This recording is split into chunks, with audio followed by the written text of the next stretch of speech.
अऊज़ु बिल्लाहि मिनश शैतानिर रजीम बिस्मिल्लाहिर रहमानिर रहीम अल्हम्दुलिल्लाहि रब्बिल आलमीन अस्सलातु वस्सलामु अला सय्यिदिल मुरसलीन व आलिहि तय्यबीन अत्ताहिरीन अल मासूमीन अल मज़लूमीन। मोमिनीन इकराम, अस्सलामु अलैकुम व रहमतुल्लाहि व बरकातुहू। आज का प्रोग्राम हम लोगों ने जल्दी शुरू किया है ताकि आपकी नमाज भी न डिस्टर्ब हो और मेरी नमाज भी वक्त से अदा हो जाए। तो आज का टॉपिक जो है ना, आपको मालूम है कि ये प्रोग्राम सिर्फ इसलिए शुरू किया गया था कि मोमिनीन इकराम जो जब आप डॉक्टर के पास जाते हैं तो जो क्वेश्चन होते हैं वो भूल जाते हैं, और दूसरा जो ना जो घर के माहौल में बात है वो वहाँ पे नहीं मिलती। तो ज़्यादातर एम्फेसिस दिया जा रहा है कि बीमारी के साइन सिम्टम, प्रिवेंशन और पेशेंट की क्या इसमें कंट्रीब्यूशन हो सकती है कि इलाज बेहतर हो और पेशेंट इन्फॉर्म्ड हो। इन 4-5 चीज़ों पे ज़्यादा तवज्जो दी जा रही है। मेरा प्रोग्राम शुरू करने का कोई इसमें नहीं था कि मैं अपना नॉलेज दिखाऊं या इसमें कोई किसी के तौहीन या इज़्ज़त की जाए। ये प्योरली मोमिनीन के लिए है ताकि अपनी बीमारी को समझें और ख़ुद से कंट्रीब्यूट करें अपने इलाज के लिए। आज का टॉपिक जो है ना वो है ब्रेस्ट कैंसर या ब्रेस्ट की बीमारियां जो हैं। तो मुझे इसमें थोड़ी हया भी आती थी डिस्क्राइब करने में, लेकिन मेडिकल ये एक जिस्म का हिस्सा है जिसमें बीमारी होती है, और तकरीबन आप समझ लें कि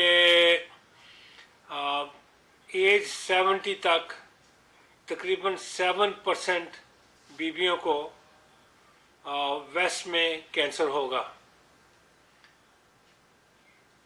और ये काफ़ी बड़ी परसेंटेज है कि एज 70 तक इतनी ज़्यादा पब्लिक को अल्लाह का शुक्र है कि हमारे लोगों में इतना ज़्यादा नहीं है, लेकिन फिर भी है। जो मैंने जब पहले बात की थी कैंसर पे इन जनरल, तो उस वक्त मैंने ब्रेस्ट का बताया था कि तकरीबन जो है ना एजुकेटेड सोसाइटी पाकिस्तान की जिनकी वेस्टर्न लिविंग है, वेस्टर्नाइज लिविंग है थोड़ी सी, तो उनमें ये ज़्यादा होता है। जैसे शहरों में है, कराची में, लाहौर में, मुल्तान में, इस्लामाबाद में। तो जो डेवलप्ड शहर हैं उनमें काफ़ी ज़्यादा होता है, लेकिन अगर देहात में चले जाएं तो इतना ज़्यादा तो नहीं है, लेकिन फिर भी रिकग्निशन इसकी बहुत कम होती है, और उस वक़्त जाके रिकग्नाइज होता है जब इंसान आखिरी स्टेज पे पहुंच चुका होता है।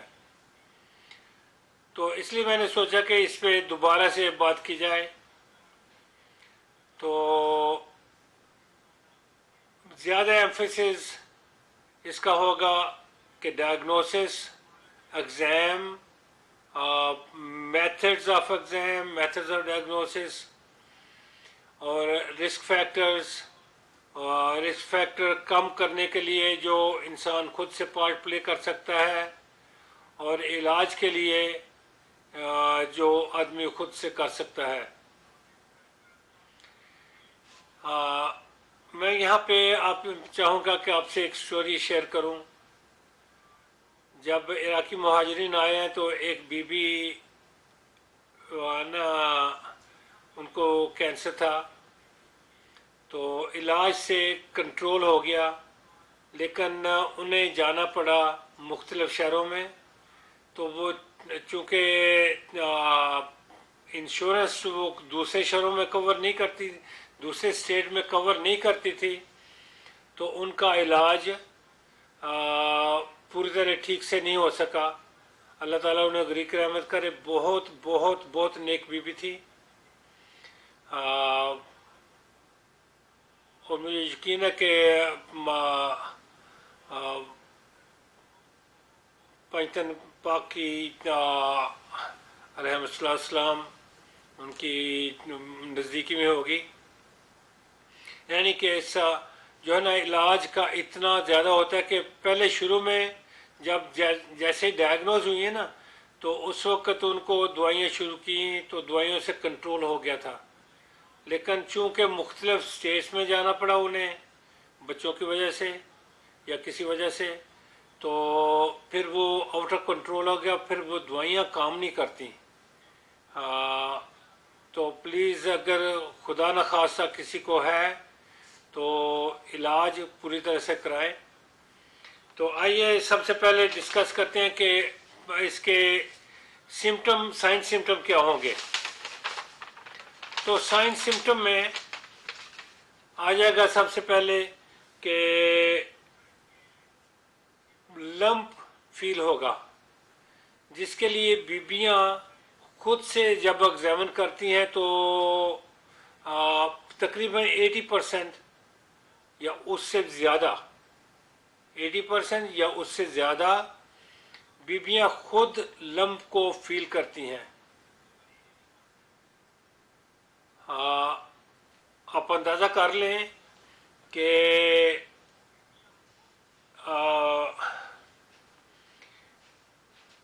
तकरीबन 7 में से 6 खुद से फील करेंगी, और फिर उसके बाद आप ना मुख्तलिफ जगहों पे जाके तो उसका डायग्नोसिस चलता है।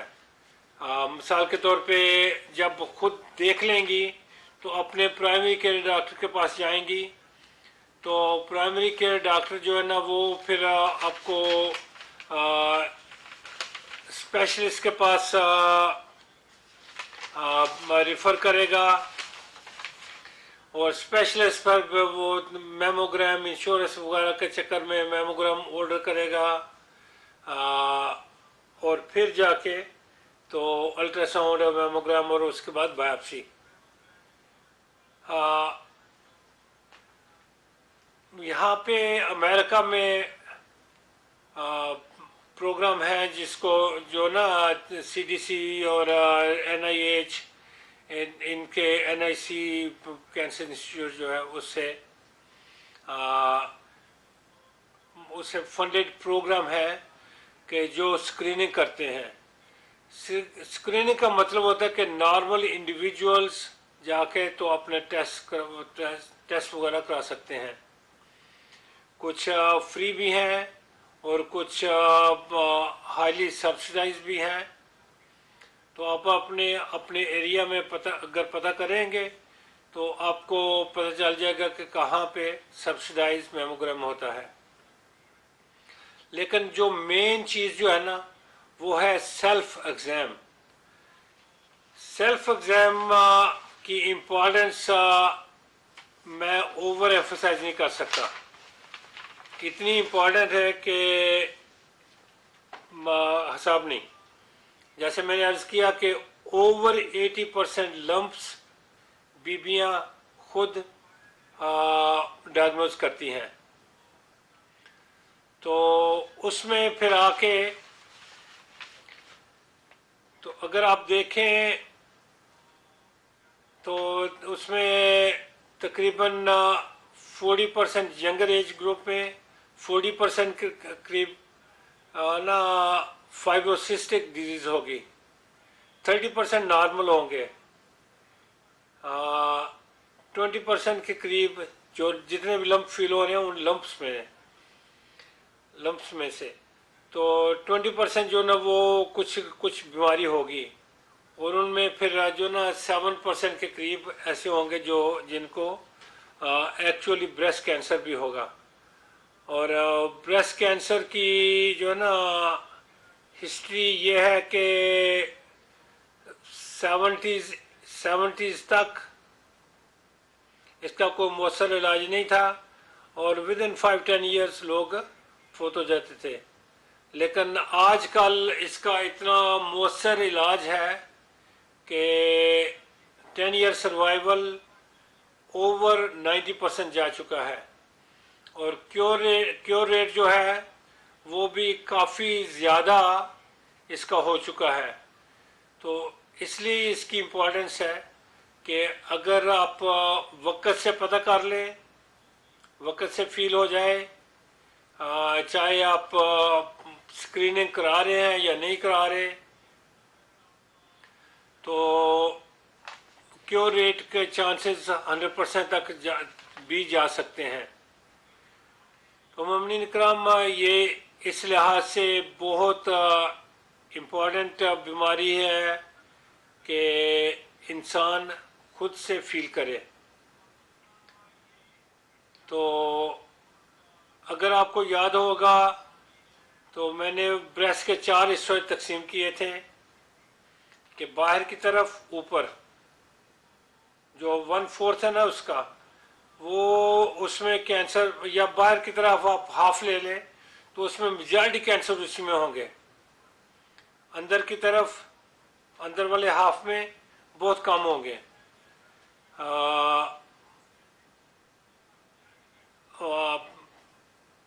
जब आप लम्प फील करें तो फिर आप ज़्यादा देर ना करें, कोशिश करें कि फ़ौरन आप अपने प्राइमरी के डॉक्टर के साथ अपॉइंटमेंट बनाएं और उससे एग्ज़ामिन कराएं।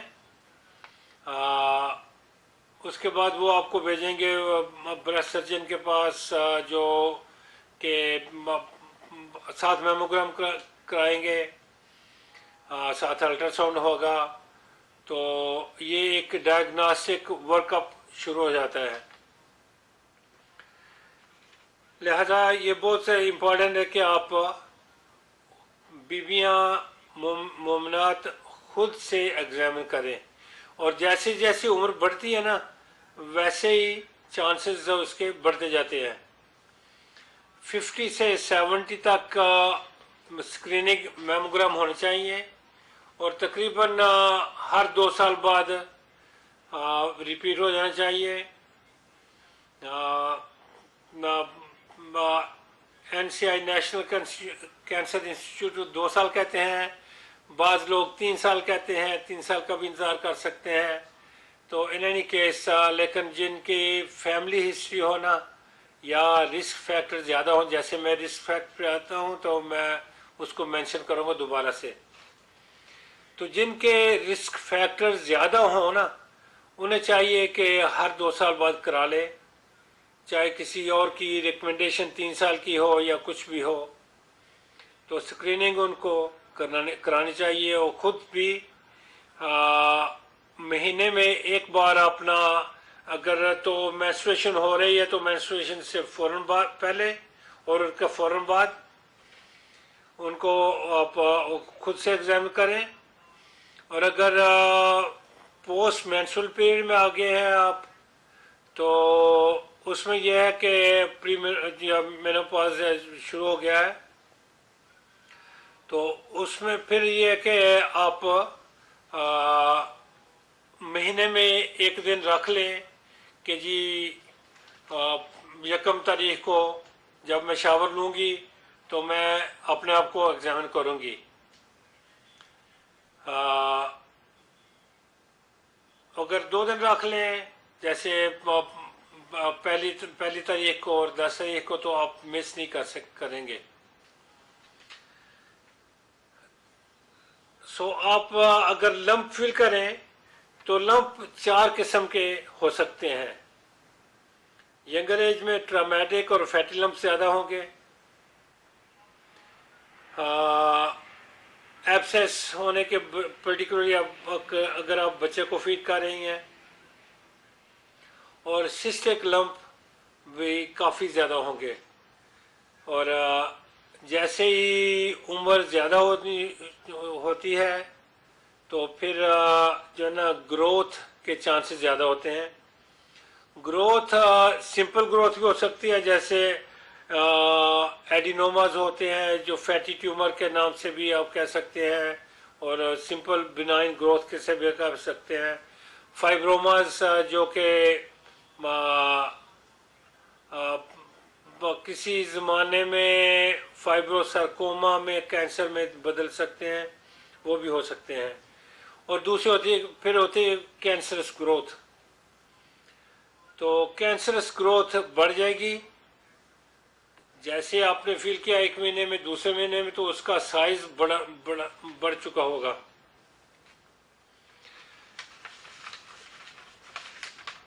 ये है लम्प्स की किस्में और खसूसियात। तो फिर वापस चलते हैं एग्ज़ाम की तरफ। सेल्फ एग्ज़ाम जो है ना वो बहुत इम्पॉर्टेंट है। आपका डॉक्टर आपको साल में एक बार या 2 बार देखेगा, लेकिन उस 1-2 बार में दरमियानी जो अरसा होगा उसमें कैंसर बड़ा होके फैल सकता है। इसलिए चाहिए कि खुद से एग्ज़ामिन करें। और आप इसको ना मुख्तस कर लें कि पहली तारीख को और 10 तारीख को, पहली तारीख को और 20 तारीख को, कुछ जैसे भी आपका प्रोग्राम बन सके, आपने एग्जामिन करना ही करना है, कुछ भी हो। उसके बाद अगर लंप आपने फील किया है तो 50 साल के बाद है, तो फिर तो आपको स्क्रीनिंग करानी चाहिए। स्क्रीनिंग का मतलब होगा कि आपने डॉक्टर से अपॉइंटमेंट ली, एग्जामिन कराया, और उसके बाद मेमोग्राम हुआ और अल्ट्रासाउंड हुआ, उससे कोई चीज़ नज़र नहीं आई, तो फिर आप 2 साल इंतज़ार कर सकते हैं। अगर 3 साल भी कर ले तो फ़र्क पड़ेगा, लेकिन इतना ज़्यादा नहीं पड़ता।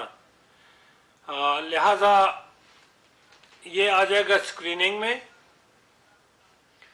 उसके बाद जो है ना, अगर तो उसमें माना मेमोग्राम में लंप नज़र नहीं आया, तो फिर उसको बढ़ते हुए डिटेक्टेबल स्टेज पे आते हुए वक्त लगता है। उसके बाद होगी बायोप्सी।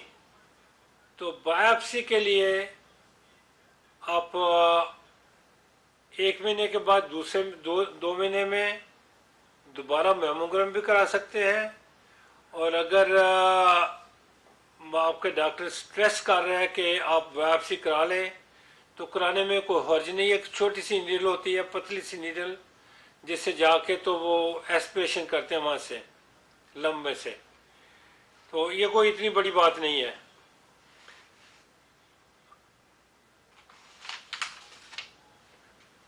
अब वापस चलते हैं हम साइन सिम्टम। तो मैं अर्ज कर रहा था कि लंपी फीलिंग, जैसे आपने ब्रेस्ट मास या लंप आपने फील किया, तो उसके बाद डायग्नोस्टिक शुरू हो गया। डायग्नोस्टिक में मैंने अर्ज किया कि ना जो है ना स्क्रीनिंग 50 से 70 एज तक स्क्रीनिंग लाजमी कराएं। और अल्लाह अल्लाह करे, मेरी दुआ है कि किसी मोमना को ये बीमारी ना हो, लेकिन चांसेस हैं, सबके हैं। तो प्लीज़ अपना ख्याल करें। फिर यह कि अगर आप देखेंगे ना, तो बीबी को चाहिए, जो कि आम हालात में मेरे ख्याल में अलाउ नहीं है कि बीबी अपने शीशे में खड़े होकर तो अपनी ब्रेस्ट को देखें, लेकिन महीने में 2 बार देखना चाहिए। अगर ये ममनू है, जो मौलाना बता सकते हैं, मैं तो नहीं बता सकता, लेकिन अगर ममनू है तो इन 2 महीने की 2 तारीखों में देखना आपको कोई वरना शरीयत के खिलाफ नहीं जाएगा, इसलिए कि आप मेडिकली देख रही हैं, आप बीमारी के लिए देख रही हैं।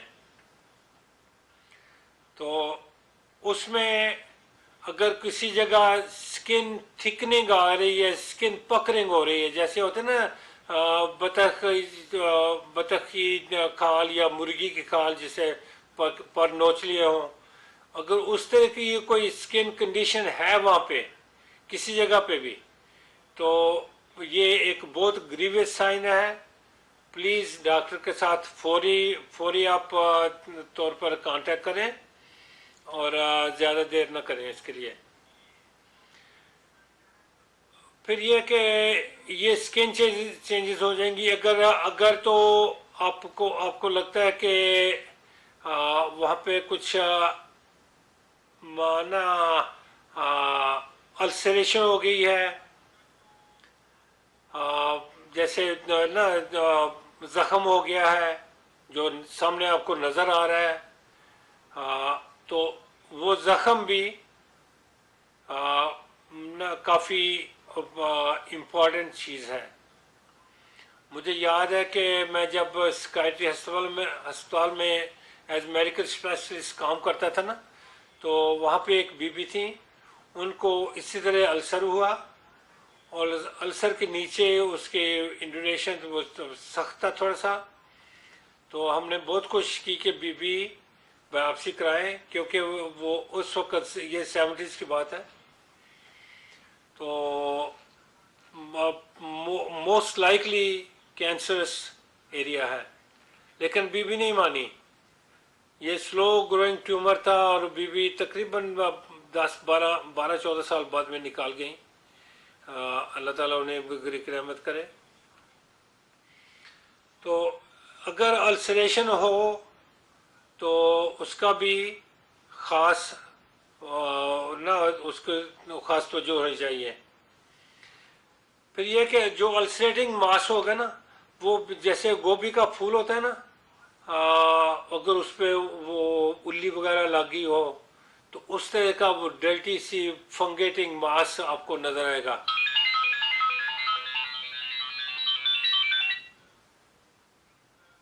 अस्सलाम वालेकुम। Hello. Hello, hi, very good evening. My name is Nikhil. I'm calling you from Luton Telecom. How are you doing today? Alhamdulillah, I'm on the program right now. Okay. Shall I call you back later? Yeah, please. Yeah, sure. Thank you for your time. अस्सलाम वालेकुम फीमा। सारी मेरा ख्याल था कि business programme के मतलब call होगी, लेकिन नहीं थी। एनी केस, तो अगर कोई सिक्रीशन आ रही है बीबियों को, तो उसके लिए खून का टेस्ट करें, जो कि ना ड्रग स्टोर से अवेलेबल है भी होता है। वो पैड अवेलेबल ना कार्ड से अवेलेबल होते हैं, उन पे अगर लगाएं तो उनमें खून नज़र आए तो वो भी एक ग्रीवियस साइन होता है कि आप उसको फौरन और तो जो दे। फिर ये है कि कई बार होता है कि उसमें दर्द होती है, दर्द जो है ना वो नॉन स्पेसिफिक है, प्लस माइनस होती है, कि ज़रूरी नहीं कि पेनफुल लंप हो। एक्चुअली मोस्ट लंप्स जो है ना, ज़्यादातर लंप्स जो है ना वो पेनलेस होते हैं, बहुत कम पेनफुल होते हैं लंप। स्वाय जो जिसको कहते हैं ना इन्फ्लेमेटरी लिग्नेंसी, उनके अलावा मोस्टली पेनलेस होते हैं। फिर यह कि अगर स्किन लीजन है, जैसे एक्जिमा होता है ना, कि आपने देखा होगा कि स्किन रैश वगैरह, एक्जिमा, स्केलिंग और ना छिलके उतरे होते हैं, जैसे सिकड़ी होते हैं सर में, तो वो एक्जिमेटस लीजन जो है ना वो भी उसकी तरफ पॉइंट आउट करती है। और एक होता है जिसको कहते हैं ना बेजल सेल मेलिग्नेंसी, उसको कहते हैं पैजेस डिजीज, इसमें ब्रेस्ट के लिए पैजेस डिजीज ऑफ द निपल, तो उसमें होती अल्सरेशन है। अच्छा, उसकी एक खसूसियत यह है कि बाज पैजेस डिजीज जो होती है ना, अल्सरेशन या आप समझ लें कि एक्जिमेटस लीजन जो है उसकी निपल की, तो वो हो सकता है कि खाली सुपरफिशियल हो, लेकिन काफ़ी लोगों को अंदर सिटिंग कैंसर होता है। तो उसको प्लीज़ इजी ना लें। जैसे ही अगर आप नोटिस करें तो फ़ौरन आप डॉक्टर के पास जाएं, या आपके एरिया में अगर आप बड़े शहरों में हैं तो बड़े शहरों में ब्रेस्ट के ना स्पेशलिस्ट होते हैं बाज़ लोग, तो उनसे कांटेक्ट करें। अगर आपकी इंश्योरेंस अलाउ करती है डायरेक्टली कांटेक्ट करने की, जैसे एम्पायर है, ब्लू क्रॉस है वगैरह वगैरह, तो आप डायरेक्टली करें। लेकिन अगर आपकी जो ऐसी इंश्योरेंस है जो कि अलाउ नहीं करती, तो अपने प्राइमरी के डॉक्टर से मिल के या उससे रिफ़र करा के तो आप जा सकते हैं। उसके बाद ये मैंने ना ब्लडी डिस्चार्ज का मैंने जिक्र कर दिया। एक और बात होती है ब्रेस्ट कैंसर में कि कई बार, मुझे 3 बार एक्सपीरियंस हुआ है इसका अपनी प्रैक्टिस के दौरान, कि हम लोग पेशेंट ने उस वक्त प्रेजेंट किया जब उसको बोन की दर्दें हो रही, बोन एक पेन्स ना हो रही थी। तो उनमें से 2 का तो बिल्कुल डायग्नोज नहीं हो सका, कोई कुछ पता नहीं चला कि कहाँ से कैंसर आ रहा है। लेकिन जब ब्रेस्ट की हिस्ट्री पढ़ते हैं ना, तो लगता है कि that was the primary source. ये 70s की बात है, 80s की बात है। हम लोगों ने पूरी ट्राई की, लेकिन नहीं पता कर सके कि प्राइमरी किस जगह पे है। और एक केस में वो ना जब बोन बायोप्सी की ना, तो उस वक्त पता चला कि उसमें ब्रेस्ट टिश्यू है, ब्रेस्ट टिश्यू बन रहा है। तो फिर पता चला कि तो ना ब्रेस्ट का कैंसर है। और उस वक्त अभी एमआरआई नहीं आई थी, तो हमें ना मेमोग्राम से, simple mammogram could not pick up the primary source. लेकिन जब ब्रेस्ट को काट के, दोनों ब्रेस्ट काट के तो उसको देखा तो उसमें प्राइमरी था। सो बोन्स जॉइंट्स, बोन पेन्स और जॉइंट पेन्स अगर हो ना, तो अगर बोन में मेटास्टैटिक लीजन है तो हम कहा करते थे कि थिंक ऑफ ब्रेस्ट मिलिग्नेंसी।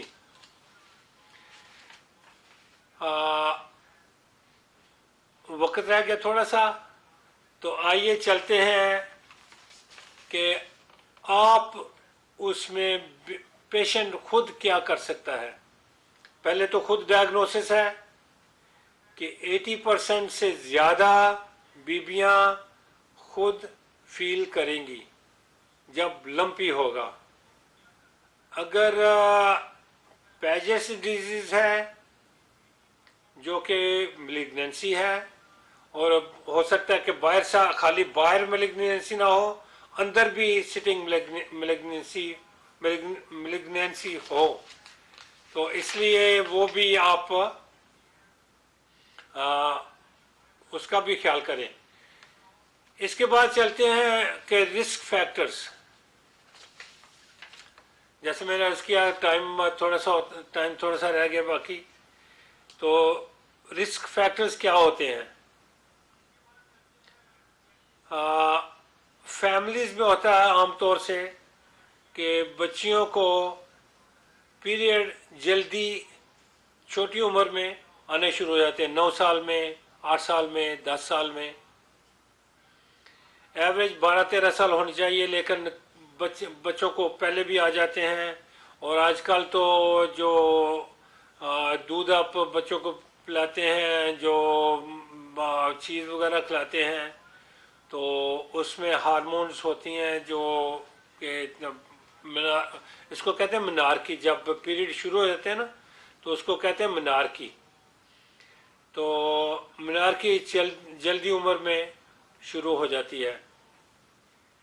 तो जितनी यंगर एज में शुरू होगा ना, उतना ही ज़्यादा वो बीबी एट रिस्क होगी कि उसको कैंसर होने के ज़्यादा चांसेस हैं। फिर यह है कि जिनको मेनोपॉज होता है ना देर देर उम्र में, आपको पता है बीबी सायरा और हज़रत ज़करिया उनकी उनके बच्चे कितनी उम्र में जाके पैदा हुए थे, तो पीरियड थे उनको। सो बिसाइड दैट कि अगर मेनोपॉज हो ना, जो पीरियड है माहवारी जो है वो देर से ख़त्म हो, तो वो भी एक बड़ा रिस्क फैक्टर है जिसमें आप कुछ नहीं कर सकते। ये है फैमिलीज में है, जेनेटिक्स में है, तो आप कुछ नहीं कर सकते उसमें। जिसमें आप कर सकते हैं ना, वो है कि कॉम्बिनेशन हार्मोन थेरेपी। जैसे होती है ना बर्थ कंट्रोल पिल्स, या जो मेनोपॉज अगर जल्दी उम्र में हो गया है, या किसी को हिस्टेरेक्टमी और फ्रैक्टमी करानी पड़ी है, ओवरीज को निकालना पड़ा है, तो जो देते हैं ना एस्ट्रोजन, अगर तो वो खाली एस्ट्रोजन है तो ये प्रोटेक्टिव है। अगर एस्ट्रोजन के साथ प्रोजेस्टेरोन मिली हुई है तो ये कॉम्बिनेशन थेरेपी होगी, तो इसमें ये एक ज़्यादा बड़ा रिस्क फैक्टर है जिसको आप चेंज कर सकते हैं। आप डॉक्टर से बात करें और अपने हार्मोनल थेरेपी खाली एस्ट्रोजन से लें, कॉम्बिनेशन ना लें। दूसरा जो है ना वो है pregnancy at a later age. आजकल फैशन हो रहा है कि 30 साल की उम्र में जाके फर्स्ट प्रेगनेंसी लोग करते हैं, क्योंकि प्रोफेशनल बनना होता है। किसी ने डॉक्टर बनना है, किसी ने अकाउंटेंट बनना है, किसी ने कुछ बनना है। तो जो प्रेगनेंसी को डिले करते जाते हैं ना, वो इतना ज़्यादा अच्छा नहीं है। वो भी एक बड़ा रिस्क फैक्टर है। अच्छा, उसके बाद या नो प्रेगनेंसी। बाज़ लोग कहते हैं कि हमारे बच्चा नहीं होना चाहिए, तो उन लोगों को भी ज़्यादा चांसेस होते हैं। That's also higher risk factor. ये इन लोगों को ज़्यादा रिस्क है कि वो उनको कैंसर हो।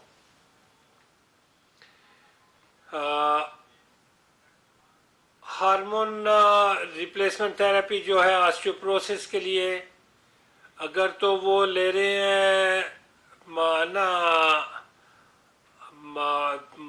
खाली एस्ट्रोजन, तो उससे चांसेस कम होते हैं। लेकिन अगर कॉम्बिनेशन थेरेपी ले रहे हैं तो उससे चांसेस ज़्यादा होते हैं।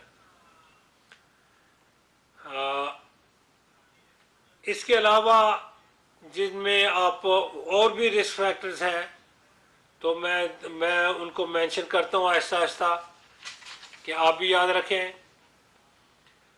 कि मैं इन पे दोबारा आऊँगा, दोबारा मैं इसको मेंशन करूँगा कि मुझे यकीन है कि इस पे ना इसकी काफ़ी इम्पोर्टेंस है, और मुझे यकीन है कि हम में से काफ़ी लोग इसको याद नहीं रखते हैं। फैमिली हिस्ट्री में अगर माँ को है तो बेटी के लिए बहुत ज़्यादा चांसेस हैं। एक तो इसमें जेनेटिक चेंज होती है, दूसरी ये होती है कि जो ना खुसूसन अगर बेटी ने माँ का दूध पिया हुआ है तो उसमें वायरल इन्फेक्शन को भी ब्लेम किया गया है, जो कि दूध से बेटी को चली जाती है। तो उसको माँ को है तो बेटी को बहुत ख्याल करना पड़ेगा। और अगर किसी बुजुर्ग को है फर्स्ट डिग्री रिलेटिव और सेकंड डिग्री रिलेटिव्स, और विरासत में भी आता है इस्लामी कानून विरासत में, लेकिन इसमें भी आता है कि अगर जो सेकंड डिग्री रिलेटिव हैं, मिसाल के तौर पे कज़न है, आंटी है, कोई खाला है, फूफो है, अगर उनको है तो फिर उन लड़कियों को भी काफ़ी इसके मुतलक ना होशियार रहना चाहिए। आ, फिर यह है कि अगर ब्रेस्ट कैंसर पहले हो चुका है, एक्सक्यूज मी,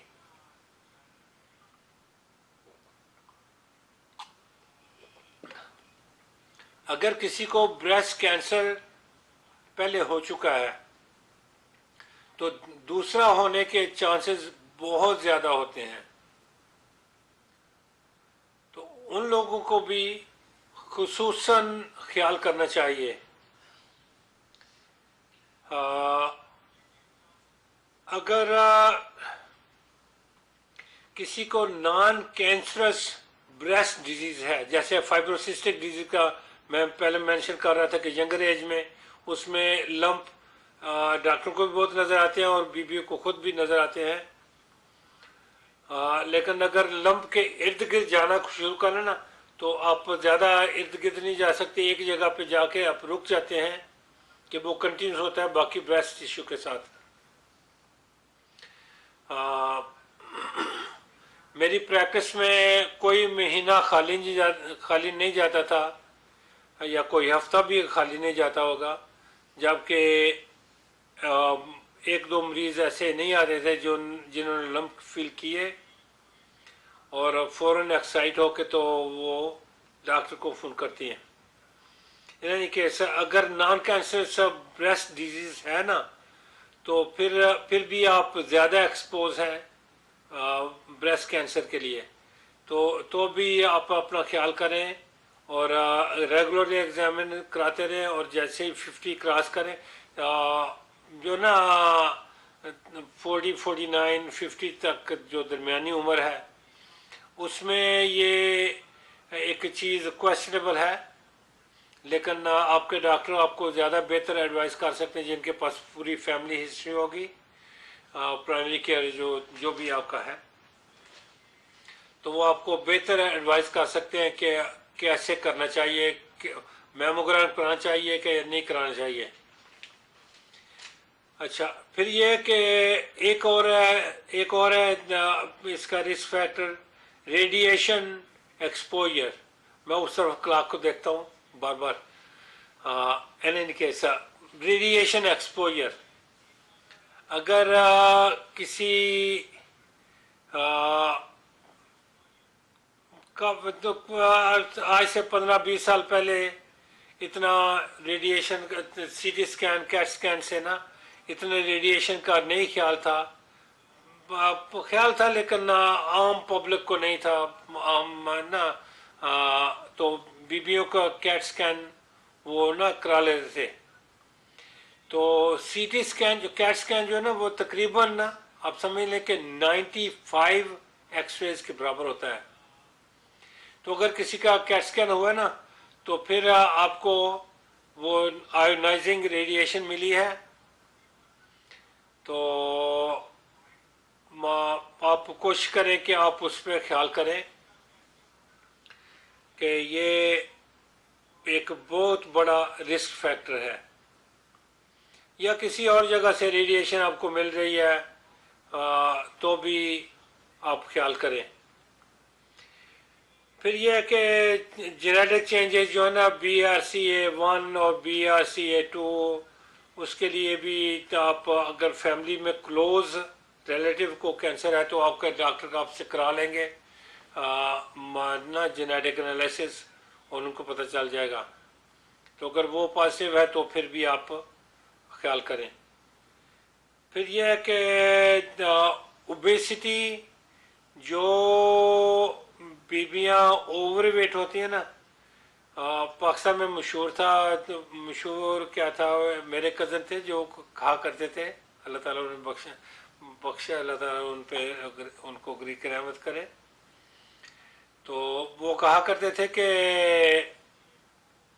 डॉक्टर थे वो भी, वो कहा करते थे कि जैसे ही पाकिस्तानी औरतें 40 की उम्र को क्रॉस करती हैं ना, तो फिर वो इधर तो फैल नहीं सकती, तो इधर फैलना शुरू कर देती हैं, साइडों पे ना मोटापा आ जाता है। तो मोटापा बजाते खुद एक रिस्क फैक्टर है।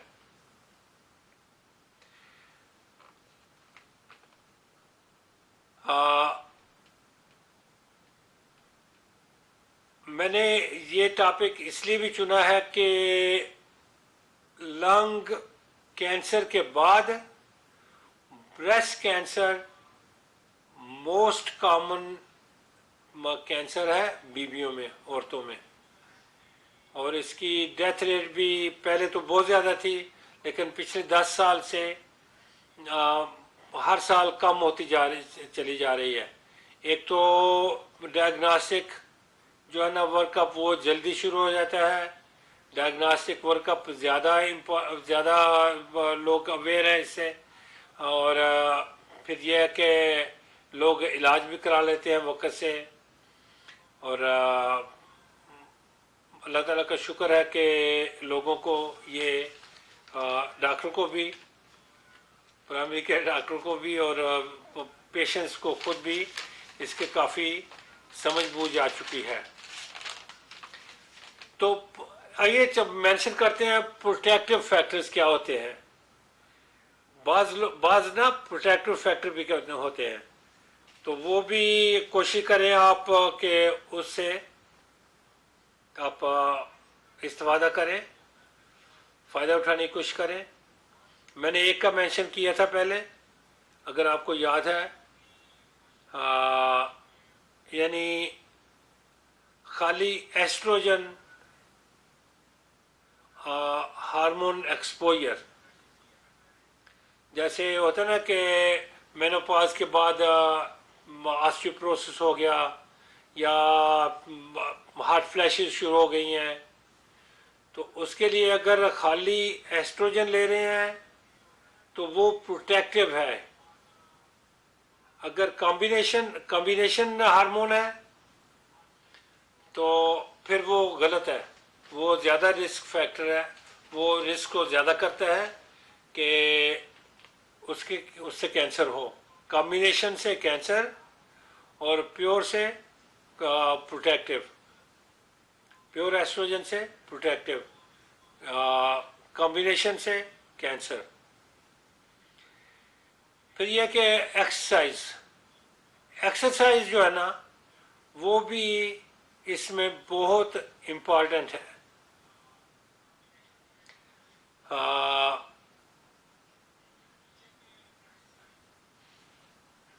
म- म- म-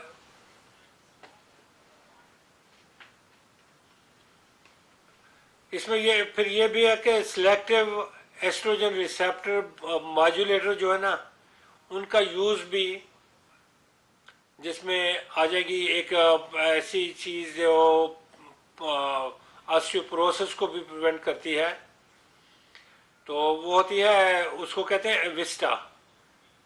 तो उससे भी ब्रेस्ट कैंसर जो ना इंसान के लिए प्रोटेक्टिव होता है।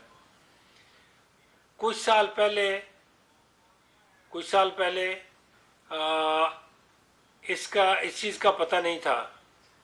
तो मुझे याद है कि 90s में, 90s के आखिर में मैंने इसकी प्रेस्क्रिप्शन नहीं दी थी किसी को कि फैमिली में ब्रेस्ट कैंसर था। तो लेकिन अभी प्रूवन फैक्ट है कि ये प्रोटेक्टिव है। इस तरह जो जो दवाइयाँ इस्तेमाल होती है ना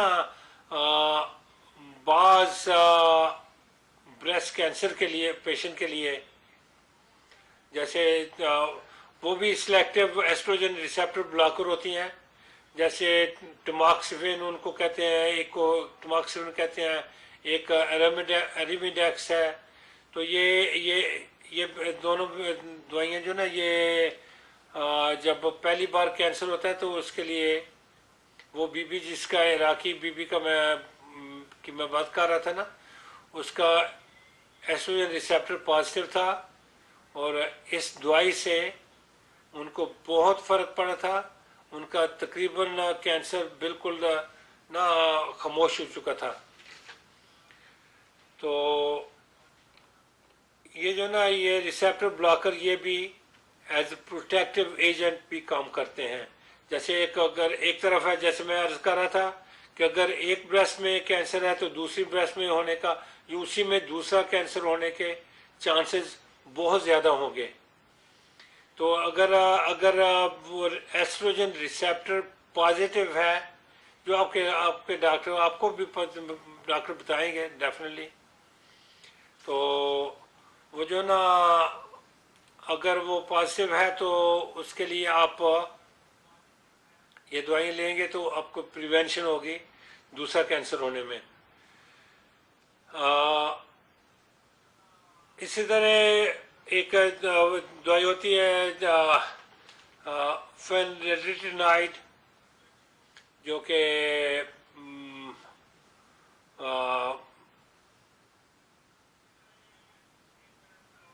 लोग स्किन के लिए इस्तेमाल करते हैं, तो वो भी प्रोटेक्ट होती है अगर ज़्यादा देर के नहीं लिया तो। फिर यह है कि प्रोफिलैक्टिक मेस्टेक्टमी, कि अगर एक तरफ ब्रेस्ट कैंसर हुआ है ना तो दूसरी तरफ को भी काटते। ये काफ़ी, इससे काफ़ी प्रोटेक्शन होती है। अगर पूरा ब्रेस्ट टिश्यू जो ना वो निकाल दिया है, ब्रेस्ट की शक्ल इतनी अजीब होती है ना कि वो ना आप समझ लें कि जैसे होता है ना टीयर ड्रॉप के गोल और बगल में इधर भी जाती है थोड़ी सी उसकी टेल। तो वो पूरा काटने के लिए इंसान को एक्सपीरियंस होना चाहिए। इसीलिए ब्रेस्ट ना स्पेशलिस्ट अभी बने हुए लोग, तो वो काट कर सकते हैं, पूरी ब्रेस्ट को रिमूव करते हैं।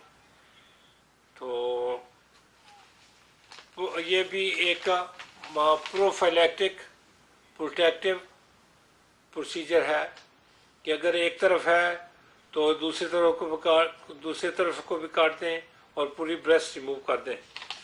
लिम्फ नोड का रिमूव करना इतना ज़रूरी नहीं है। अगर किसी को लंप है, कैंसरस लंप है, तो फिर तो लिम्फ नोड को देखना पड़ता है स्टेजिंग करने के लिए। लेकिन अगर किसी को दूसरी ब्रेस्ट काट रहे हैं ऐसे ही, तो उसके लिए लिम्फ नोड का निकालना ज़रूरी नहीं है। तो जिन लोगों ने रेडिकल मेस्टेक्टमी कराई होती है उनको पता होता है कि ना वो बाजू अगर राइट साइड पे हुई तो बाजू सूज गया होता है, उस वक्त उस तरफ ब्लड प्रेशर नहीं लेते वगैरह वगैरह, टोर्निकेट नहीं बांधते, तो काफ़ी परेशानी की बात है। तो इसलिए लिम्फ नोड का ना निकालना, अगर दूसरी ब्रेस्ट लेफ्ट ब्रेस्ट काटी है तो लेफ्ट ब्रेस्ट काटने से फिर यह ना कि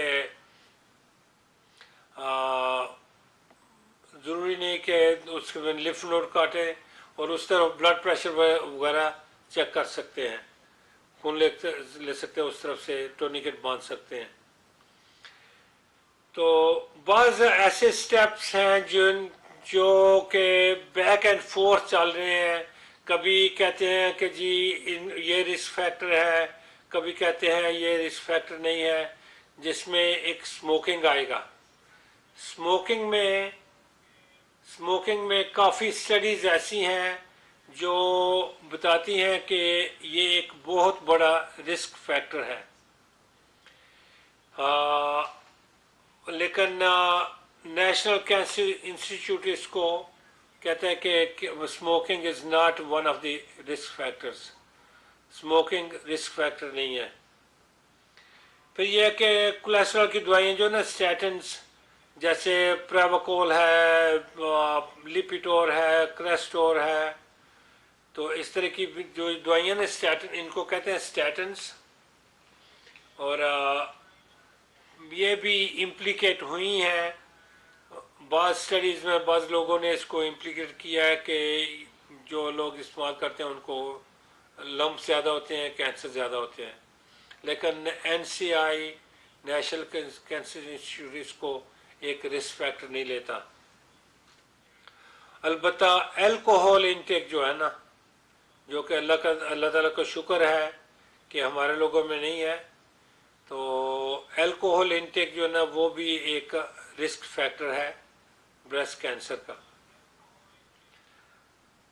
फिर ये है कि अबॉर्शन और मिसकैरेजेस, इससे कोई फर्क नहीं पड़ता।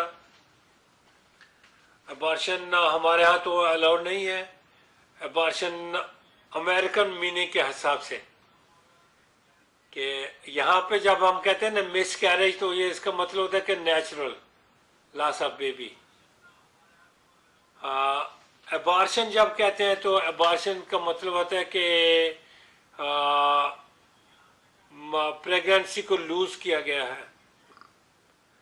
तो आपको सब मुमकिन को पता है, मुझे कहने की ज़रूरत नहीं है कि इसको अल्लाह ताला एज मर्डर लेता है।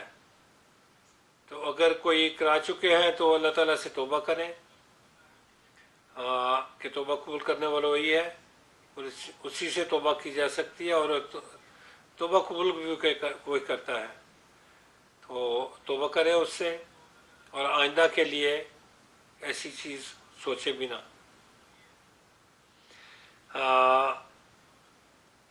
ओरल कंट्रासेप्टिव्स, एक वक्त था कि इसको एक बहुत बड़ा रिस्क फैक्टर के तौर पे गिना जाता था।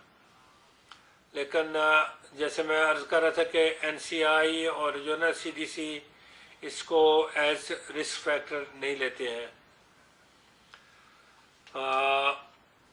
अगर किसी को ब्रेस्ट कैंसर हो जाए तो 50 के करीब, थोड़ी सी 50 से ज़रा ज़्यादा दवाइयाँ अवेलेबल हैं, और उन दवाइयों से अभी कंट्रोल इतना हो चुका है कि ना किसी को अगर आप प्रॉपरली केयर कर रहे हैं तो आपका ना सर्वाइवल 100% होना चाहिए।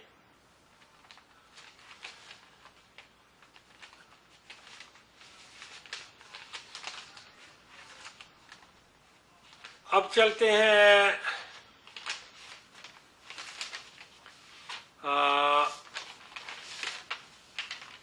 कि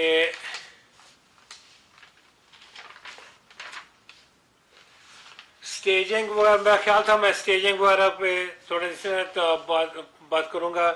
स्टेजिंग और उसकी क्या उसका नाम है,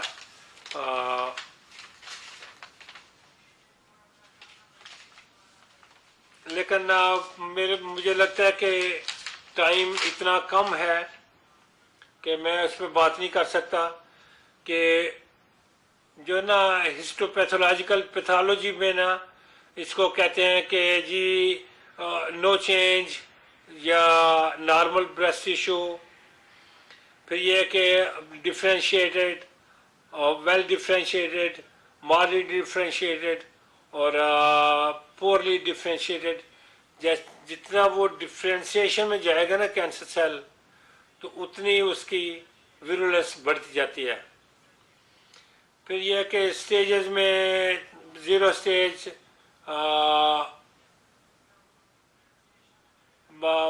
मतलब कि जो है ना कैंसर, मुझे इस पे एक्सप्लेन करना चाहिए था कि या तो ग्लैंड में होगा जिसको ग्लोबुलर कहते हैं, और या फिर ग्लैंड की जो डक्ट है ना उसमें होगा तो उसको डक्टल कहते हैं।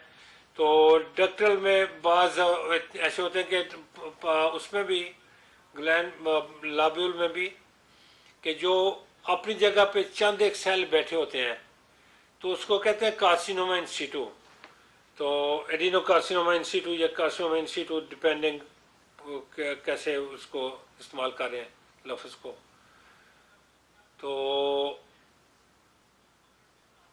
वो ज़ीरो स्टेज होगी। उसके बाद 4 स्टेजेस हैं।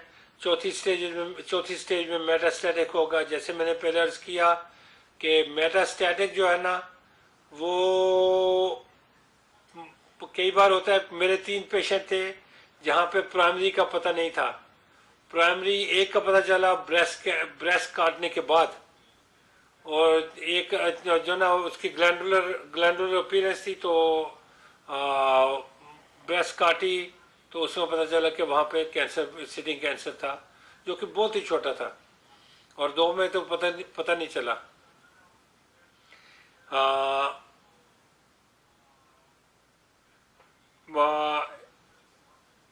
इन एनी केस, फिर उसके ब्रेस्ट कैंसर के जो सेल होते हैं ना, उनको रिसेप्टर्स कहते हैं।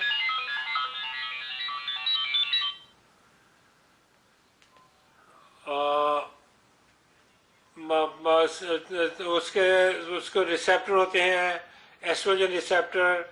अगर एस्ट्रोजन रिसेप्टर पॉजिटिव है तो उसके लिए टमाक्सिमिन वगैरह जो मैंने पहले अर्ज किया, वो दवाइयाँ इस्तेमाल होती हैं, और उससे काफ़ी हद तक कंट्रोल हो जाता है। अगर HER2 रिसेप्टर पॉजिटिव है तो उनके लिए जो ना वो वर्स्ट कैंसर है, लेकिन उसके लिए भी जो ना दवाइयाँ आ चुकी हैं।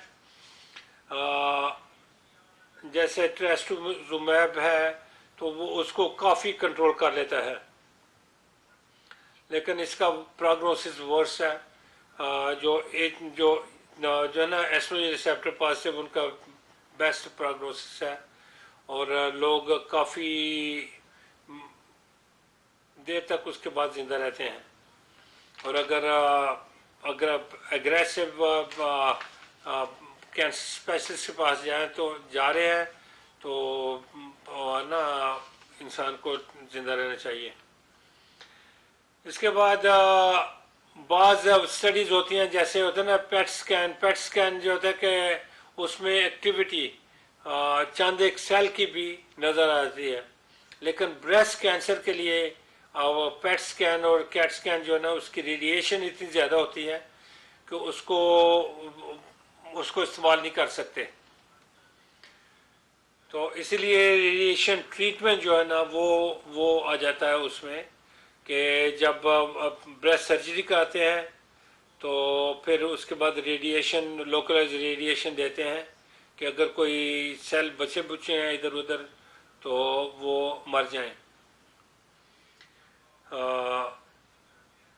ये रह गया ब्रेस्ट कैंसर का। तो ट्रीटमेंट पे ना आपकी कंट्रीब्यूशन उतनी है जितनी डॉक्टर की है। डॉक्टर का काम है दवाइयाँ तजवीज़ करना, आपका काम है इस्तेमाल करना, और आपका काम है कि आप जब कंट्रोल हो रहे हैं तो दवाई को कंटिन्यू रखें।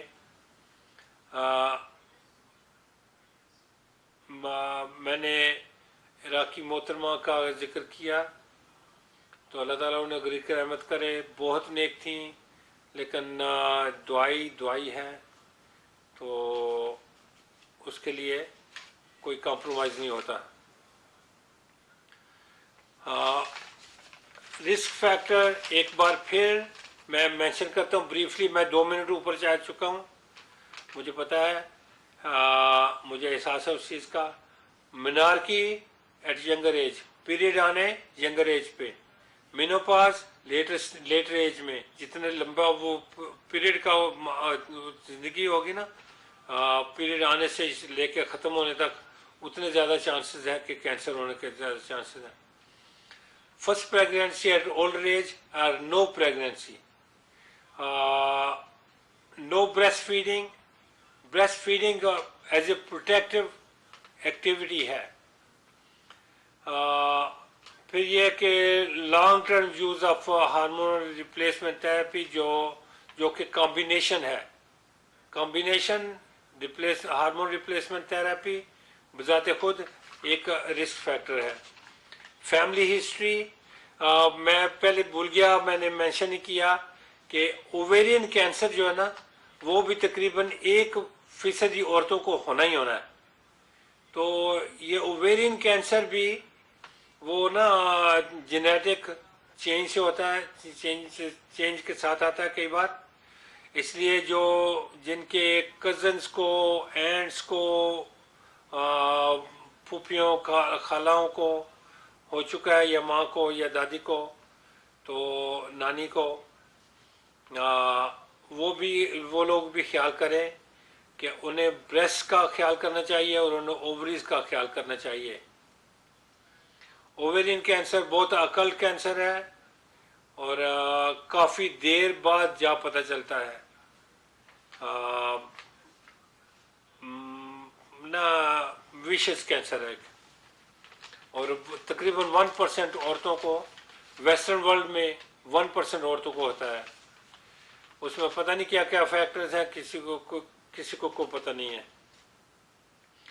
अच्छा, फिर यह है कि radiation exposure, ionizing radiation exposure, किसी ने कैट स्कैन कराया 80s में या 90s में, या भी करा लिया किसी ने कैट स्कैन जिसमें ब्रेस्ट एक्सपोज हुई है, तो वो लोग भी ख्याल करें। जिन्होंने पेट स्कैन कराया है प्रोटेक्शन रखने के बगैर, वो भी ख्याल करें। अगर पेट स्कैन थायराइड के लिए करा रहे हैं, जो कि बहुत कॉमन है,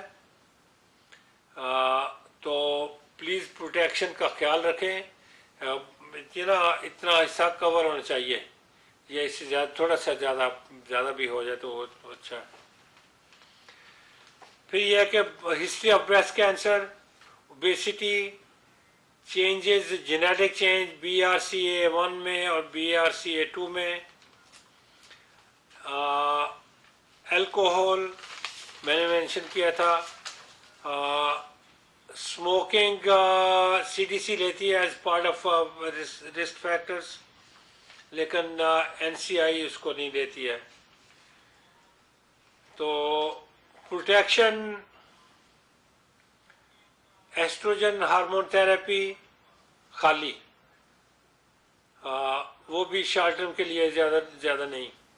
exercise, oestrogen receptor modulators, fenretinide is use,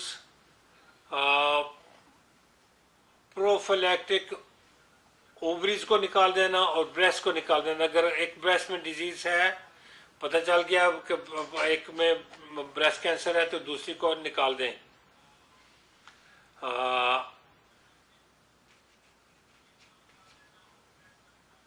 फिर जो वो चीज़ें जिनका कोई ना प्रूवन इफेक्ट नहीं है, बकौल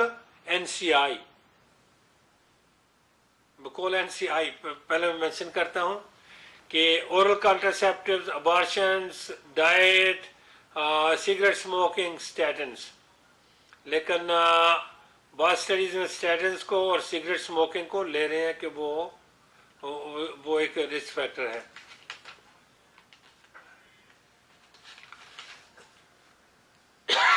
एक्सक्यूज मी। अच्छा, अब चलते हैं दुआ की तरफ। अल्लाह ताला सब मोमिन बहन भाइयों को इससे महफूज रखे।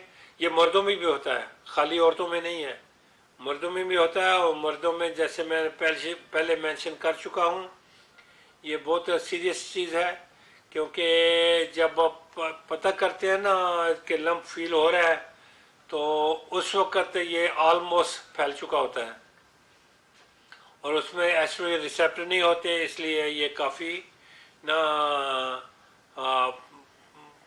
काफ़ी बुरा कैंसर है मर्दों के लिए। तो आइए मिल के दुआ करें कि अल्लाह ताला मोमिनीन को, मोमिनात को इससे महफूज रखे। न सिर्फ इससे, हर बीमारी से अल्लाह ताला महफूज रखे, और अल्लाह ताला शियों के दुश्मनों को निस्त नबूद करे। आइए मिल के दुआ करते हैं। औज़ु बिल्लाहि मिनश शैतानिर रजीम, बिस्मिल्लाहिर रहमानिर रहीम। अल्लाहुम्मा सल्लि अला मुहम्मद व आले मुहम्मद, अल्लाहुम्मा सल्लि अला मुहम्मद व आले मुहम्मद, अल्लाहुम्मा सल्लि अला मुहम्मद व आले मुहम्मद। औज़ु बिल्लाहि मिनश शैतानिर रजीम, बिस्मिल्लाहिर रहमानिर रहीम। अम्मन युजीबुल मुज़्तर्रा इज़ा दआहु व यक्शिफुस सूअ, अम्मन युजीबुल मुज़्तर्रा इज़ा दआहु व यक्शिफुस सूअ, अम्मन युजीबुल मुज़्तर्रा इज़ा दआहु व यक्शिफुस सूअ, अम्मन युजीबुल मुज़्तर्रा इज़ा दआहु व यक्शिफुस सूअ, अम्मन युजीबुल मुज़्तर्रा इज़ा दआहु व यक्शिफुस सूअ। अल्लाहुम्मा सल्लि अला मुहम्मद व आले मुहम्मद, अल्लाहुम्मा सल्लि अला मुहम्मद व आले मुहम्मद, अल्लाहुम्मा सल्लि अला मुहम्मद व आले मुहम्मद। खुदाया हर शिया को अपनी हिफाजत में ले ले, शियाने अली के दुश्मनों को निस्त नबूद कर दे। अगर हदायत के काबिल है तो उन्हें हदायत कर, अगर हदायत के काबिल नहीं है, गुजर चुके हैं उस स्टेज से, तो उनको निस्त नबूद कर दे। खुदाया इस वक्त तू जानता है कि कितने कैसे कैसे लोग इस वक्त शियों को कत्ल कर रहे हैं, शिया मज़हब को गंदा कर रहे हैं, शिया मज़हब को ख़राब कर रहे हैं। कैसे कैसे लोग मुस्लिम कुछ अपने आप को मुसलमान कहते हैं, कुछ ईसाई कहते हैं, कुछ यहूदी कहते हैं। सब के सब शिया दुश्मनी को अपना नस्बुल ऐन बना के बैठे हैं। खुदाया या उन्हें हदायत दे या उन्हें निस्त नबूद कर दे।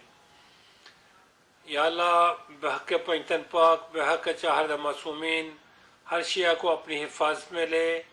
हमारे काबिल एहतराम जगहों की हिफाजत फरमा, हमारे काबिल एहतराम हस्तियों के को अपनी हिफाजत में ले, और इमाम ज़माना का जल्द ज़हूर कर।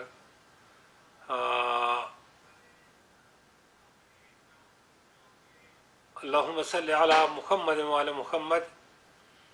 ये सलवात का ऐसा हिसार है जिससे तो हर दुआ कबूल होती है। जब भी आप दुआ करें मोमिनीन इकराम, तो मुझे भी याद रखें, विलायत टीवी को भी याद रखें, और विलायत टीवी पे काम करने वाले जितने भी लोग हैं सबको याद रखें, और हर मोमिन को याद रखें अपनी अपनी दुआओं में। और खुदा हाफिज़।